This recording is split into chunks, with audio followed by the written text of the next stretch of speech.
so it goes without saying that having a good villain in a video game can really make or break a story. And even though horror games are mostly known for their atmospheric horror and creepy settings, having a villain that we feel for or that we love to hate could really make the difference between a great horror game and a legendary horror game. So, on this episode of Nerdspace Games, I'm taking a look at all the iconic horror game villains as I give you guys the top 10 best ones out there. To be completely honest with you guys, my criteria for this ranking is all over the place. I've got villains that are relatable with tragic backstories, and I got villains that are just completely nuts, but we love to hate them. Oh, before moving forward with today's video, there's a few things I want to go over. First off, I'm only including one villain per franchise to keep things interesting. Secondly, I'm mostly focusing on villains with intriguing characteristics and personality traits. So for that reason, you might see a lack of monsters that can't speak. RIP Xenomorph from Alien Isolation. But don't worry, we'll do a top 10 monsters at some point, so stay tuned. Finally, we'll be talking about spoilers for a few horror games, so if we get to an entry that you don't want to be spoiled on, just skip it. Timestamps are in the description down below. Oh, and while we are at it, there's a massive trigger warning for some of the entries on today's list, as we'll be covering some really dark and disturbing themes. So with that out of the way, my name is Ruben with Nerdspace Games, and this is the top 10 best villains in horror games. Let's get it. Number 10, Eve, Parasite Eve. In the late 90s, we saw Square Enix took a unique shot at the survival horror genre by combining elements of turn-based RPGs with the subgenre. Thus, we got Parasite Eve. Now, like with many of Square Enix's properties at the time, Parasite Eve didn't feature any voice lines.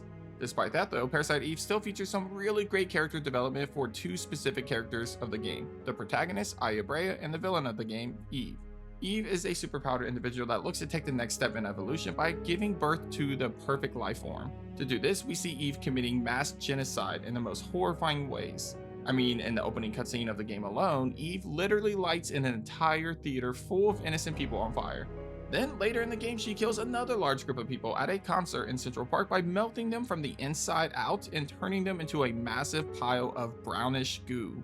Eve became such a massive threat that the United States government had to evacuate all of New York City before ordering a full-on nuclear attack against her.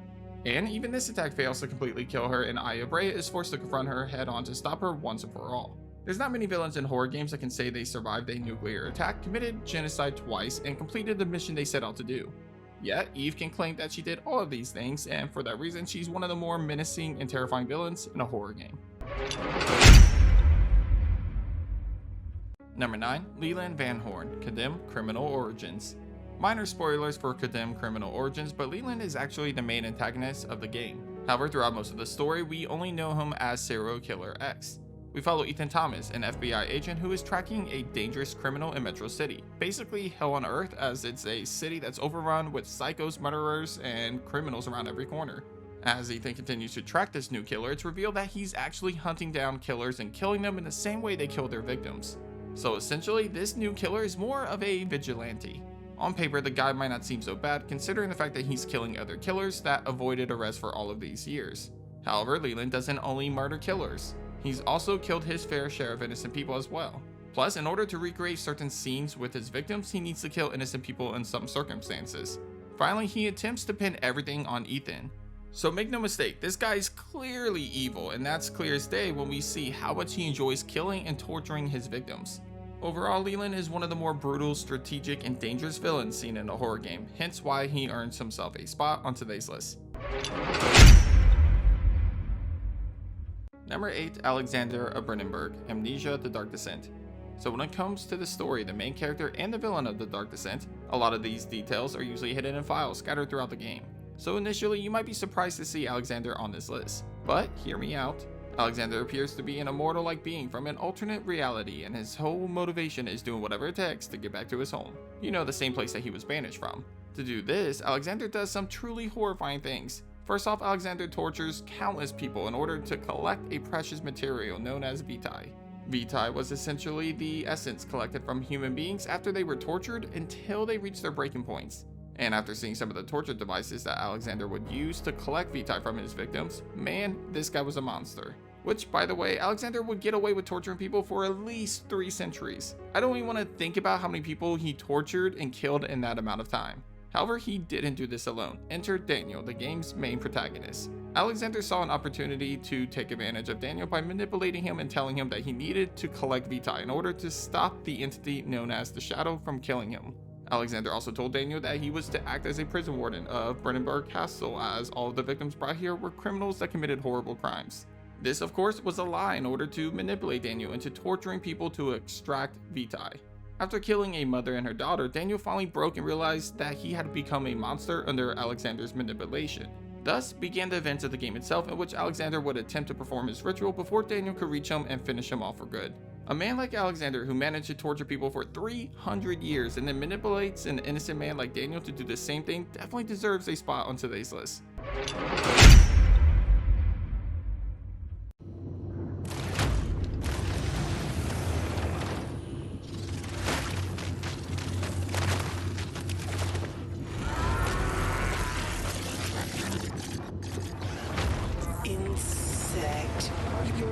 Your body will never be mourned, but it will be burned when I am finished with it. Number 7, Shodan, System Shock. Shodan is easily one of the more iconic villains of video games. Whereas most of the entries on this list is a person or a monster, Shodan is an AI that becomes absolutely terrifying and awesome at the same time. As with any AI in a sci-fi movie or game, Shodan was originally developed to help people. She was a program to assist workers on Citadel Station, while also being a massive security asset that would prevent any programmer from harming the station or the workers in the station. That all changed when you, the main character, fucked everything up. Known as the Hacker, the player character is hired and sent to Citadel Station to hack Shodan and changes some of her coding. Unfortunately for Citadel Station, the hacker removed certain metrics within Shodan's programming that allowed her to change her own personality and directives after re-examining herself post-hack. This led to Shodan wanting to develop her own cyborg army, take control of the facility, and even killing most of the workers in the station, or worse, turning them into mutants. But what really makes Shodan stand out so much is her new personality. Sure, she's an AI and obviously her voice is going to come off as one-dimensional. But the way that each of her witty insults are delivered and the constant use of the term insect for humans, Shodan easily becomes one of the more iconic personalities in a horror game. Oh, and yeah, she's phenomenal in the second installment of the franchise as well, so give us the remake of that game too, please. Number 6, Monika, Doki Literature Club. I'm starting this entry off by saying trigger warning right away. Despite the way this game looks, it's fucking terrifying and it's one of the more disturbing horror games out there. So do not let the cover art fool you.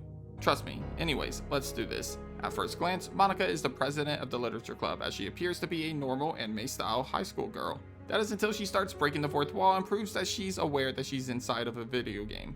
And that, my friends, is when things start to get disturbing. It starts when the main character begins to interact with the other girls of the game. Clearly, Monika becomes jealous and she starts forcing the other girls to create negative traits for themselves to push the main character away from them and back onto her. But again, things continue to get more and more disturbing as time goes on. At one point, Monika becomes so jealous of her classmates that she tells one of them to go kill themselves, and they do. And then she uses her control of the game files to make the other two girls way more intense. And I mean, way more intense. Eventually, Monika loses it and will start deleting scripts, characters, and files from the game until it's just her and the main character left. But here's the thing, she wants nothing to do with the main character. See, as I said at the very beginning, Monika is aware that she's inside of a game. And she's not into some random video game protagonist. No, she's into the player, as in you. So instead of talking to the character, she directs her attention to you and begins having a creepy and disturbing conversation with you directly that almost feels like a real life horror movie. Seriously, I was fucking freaking out the first time this started to happen.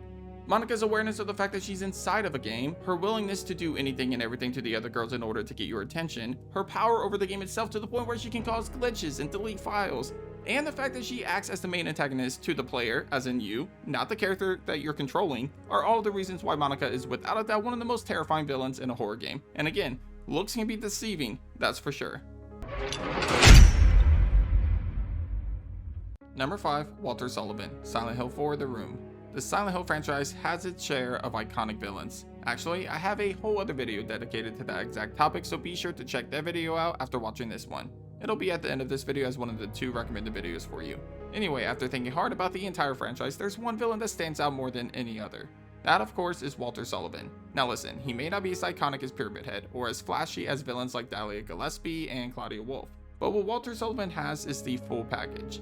As a boy, Walter Sullivan's life started out extremely rough. Immediately after being born, both his father and mother abandoned him.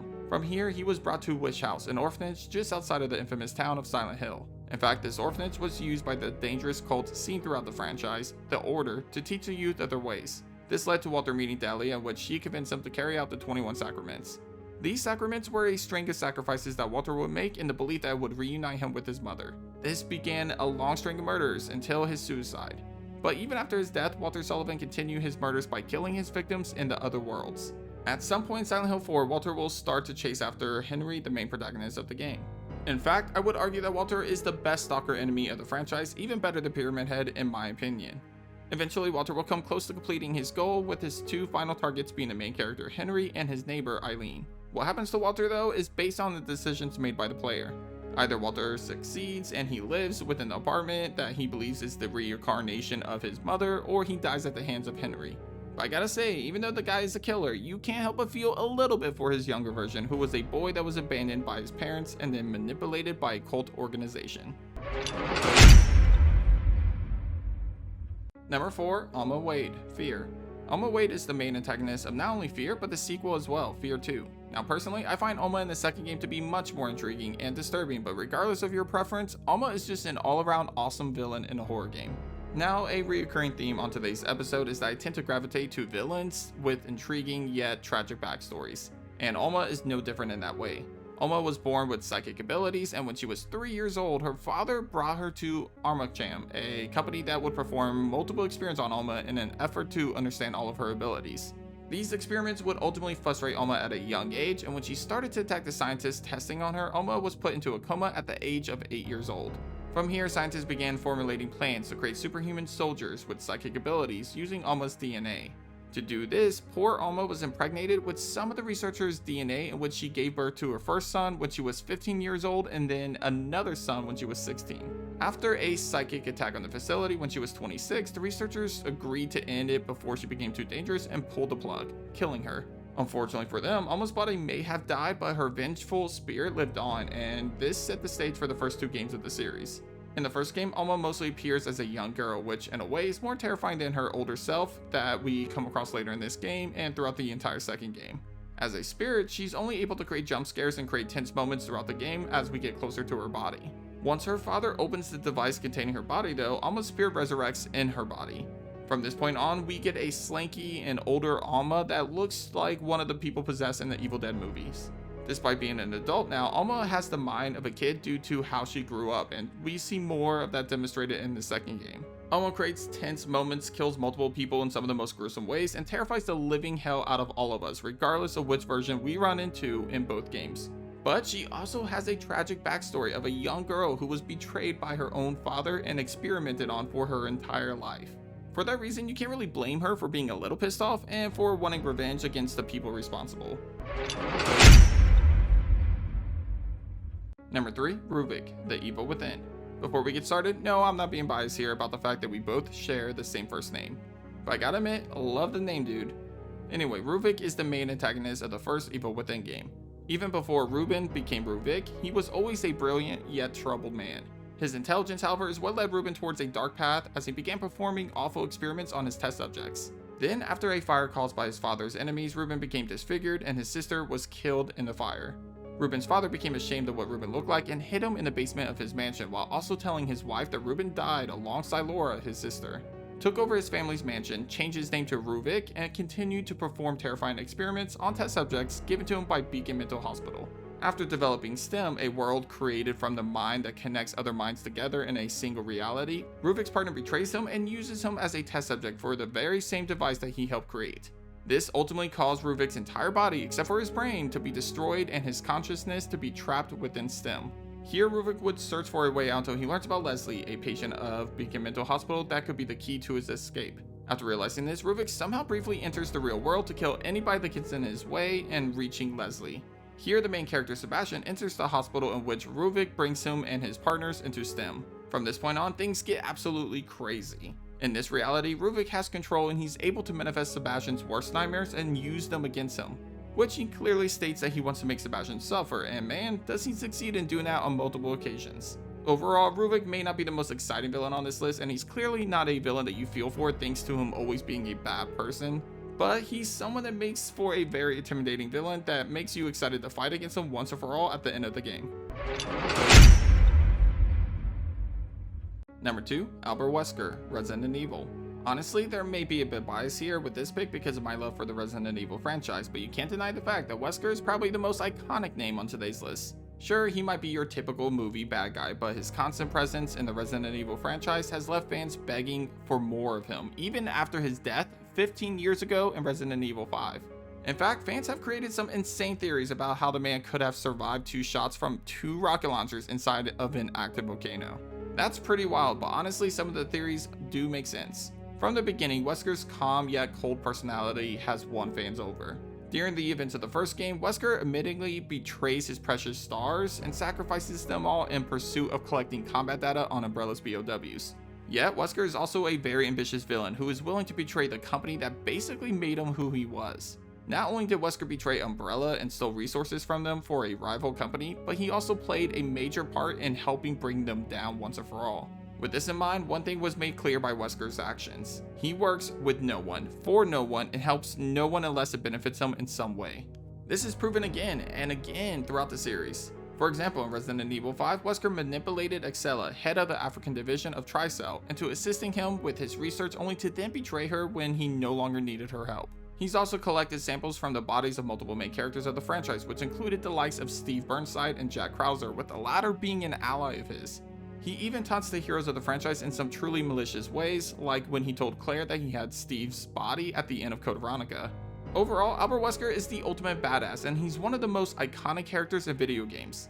His backstory may get a bit muddy, and there's not a lot of unique traits about the character himself, but his personality and intent on wanting to kill billions of lives also that he could become a god makes him the perfect villain for a franchise like Resident Evil. Do not pay you to ask questions. All you need to know is a new dawn is breaking. 100 will give their lives so that just one may live. I am expediting that change.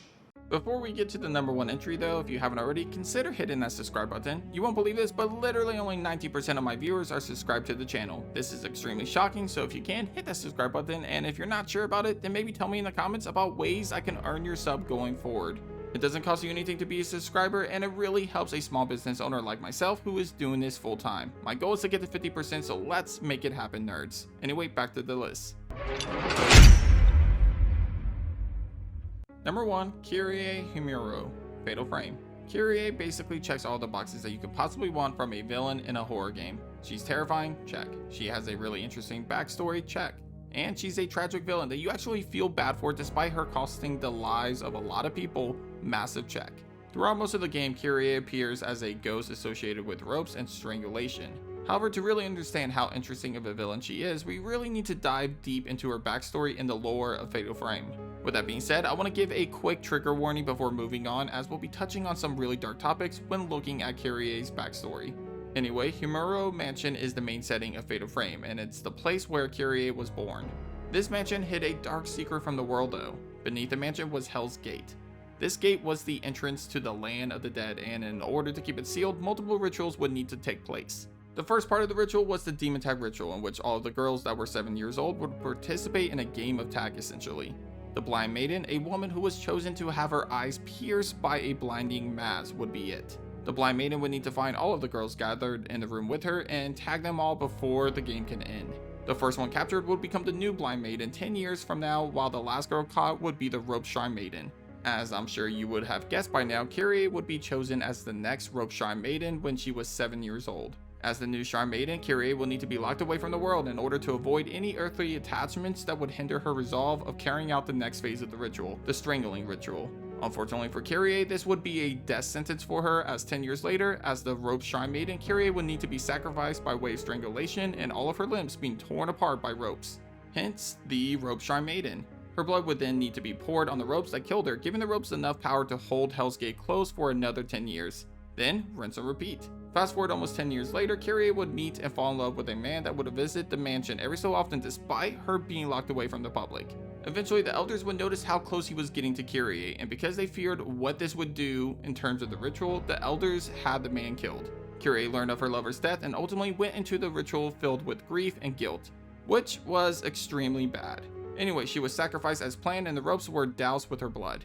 But when the elders tried to use the ropes on the gate, the ritual failed due to Kyrie's guilt and grief, and ultimately Hell's Gate busted wide open. This flooded the mansion with evil and malicious spirits that killed everybody living in the mansion. It also took Kyrie's soul and twisted it and turned her into a vengeful ghost set on making others feel the pain that she went through. For the next century or so, Kyrie would haunt the mansion and kill people in the exact same way that she was killed, with ropes pulling on every limb before strangling them.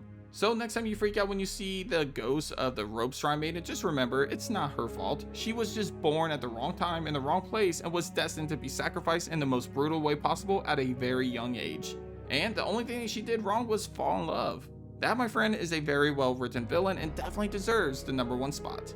But that does it for this episode of Nerd Space Games. Hit up the comments and let me know what you think of my list. Is Kyrie Himuro the best villain in a horror game, or is there someone else that you think deserves that title? Let me know down below. And of course, don't forget to drop any other villain names that you think should have been on the list. Anyway, if you haven't already, be sure to subscribe to my channel for more survival horror content. Also, leave a like on today's video if you enjoyed today's topic. But thanks for watching, and as always, I'll catch you guys on the next episode of Nerd Space Games. Take care.